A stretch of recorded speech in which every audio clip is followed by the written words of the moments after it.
नमस्कार, देश का number 1 Hindi news channel news 18 India आप देख रहे हैं। मैं हूं आपके साथ शालिनी कपूर तिवारी। बड़ी खबर, इजरायल की सेना ने हमास पर अटैक का अब एक नया वीडियो जारी किया है और दावा यह किया है कि रात में आईडीएफ ने ट्री अटैक की शुरुआत की है। इसमें हमास के आतंकवादी संस्था के कमांडो फोर्स को निशाना बनाया गया है और इसे नचावा कहा करते हैं। आईडीएफ के मुताबिक पिछले शनिवार हमास के जिन आतंकियों ने इजरायल में धावा बोला था, उनके ऑपरेशन हेडक्वार्टर को भी इसमें निशाना बनाया गया है। तस्वीरें इसकी आपके सामने है, जब हमास की कमांडो फोर्स यूनिट के ऊपर निशाना बाकायदा लगाया गया और इसका वीडियो भी अब जारी किया गया है। यह दावा है कि रात में ये जो अटैक किया गया, आईडीएफ की तरफ से ट्री अटैक की ये शुरुआत अब हो चुकी है और इसमें हमास के जो आतंकवादी संस्था के कमांडो फोर्स है, उसे निशाना बनाया गया है। ये बार बार इजरायल की तरफ से कहा जा रहा है कि हम इसे आम लोगों को निशाना हम नहीं बना रहे हैं, हम जो आतंकी हैं वहां के उन्हें निशाना बना रहे हैं। ये रात के समय किया गया अटैक है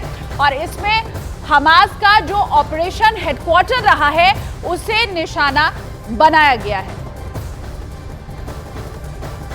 तो ये जो तस्वीरें जारी की गई हैं, एक बार फिर से हम आपको दिखाते हैं कि कैसे ये यहाँ पर अटैक होता है। ये ब्लास्ट हुआ और फिर उसके बाद चारों तरफ आपको धुएं का गुब्बार उठता हुआ दिखाई दे रहा है। ये इजरायल की सेना की तरफ से किया गया अटैक है, जो कि रात के समय किया गया था और आईडीएफ ने ट्री अटैक की शुरुआत इसी के साथ कर दी है। दरअसल जितने भी आतंकी हमास के, उन सभी को ढूंढ कर, क्योंकि ये कहा जा रहा है कि इजरायल के पास बाकायदा वो सभी जगह की जानकारी है जहां हमास के जो आतंकी हैं वो छुपे होते हैं और ऐसे ही इन आतंकियों को नस्तनाबूद करने के लिए ये अटैक किया गया है। आतंकवादी संस्था के कमांडो फोर्स को निशाना बनाया गया है। हमास की जो आतंकी संस्था है, उसके कमांडो फोर्स को यहां पर निशाना बनाया गया और इसे नचावा कहा जाता है। जहां ये अटैक किया गया है उसे नवाचा कहा जाता है और ये आप देखिए कैसे ब्लास्ट होता है और ये स्पष्ट है इन तस्वीरों में कि यहां पर जो भी रहा होगा, जो भी आतंकी हमास के रहे होंगे, लड़ाके रहे होंगे, वो सभी खत्म हो चुके होंगे, क्योंकि मलबे के अलावा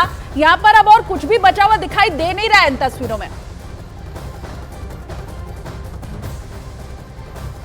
और चलिए आपको इसी के साथ ये भी बता देते हैं कि आखिर क्यों आईडीएफ ने ट्री अटैक को अंजाम दिया और उसके निशाने पर जो हमास की नचावा यूनिट है वो आखिर है क्या।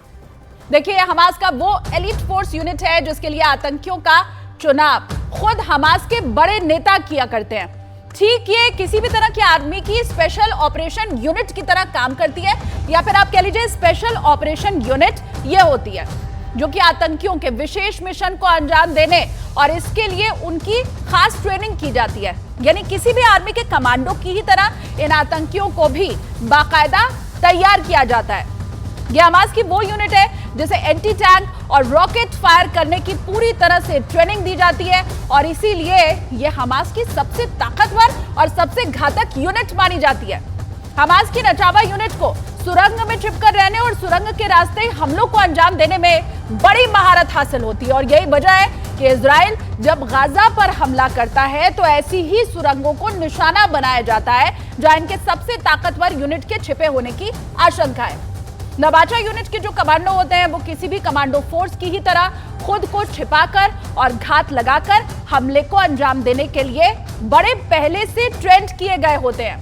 शनिवार को दक्षिणी इजराइल में हमास के जिन आतंकियों ने घुसपैठ की थी, उसमें हमास की ये एलीट यूनिट भी शामिल थी जिन्होंने इजरायल नागरिकों को मौत के घाट उतारा और कुछ इजरायली नागरिकों, जवानों और विदेशियों को अपने साथ अगवा करके गाजा पट्टी लेकर के चले गए।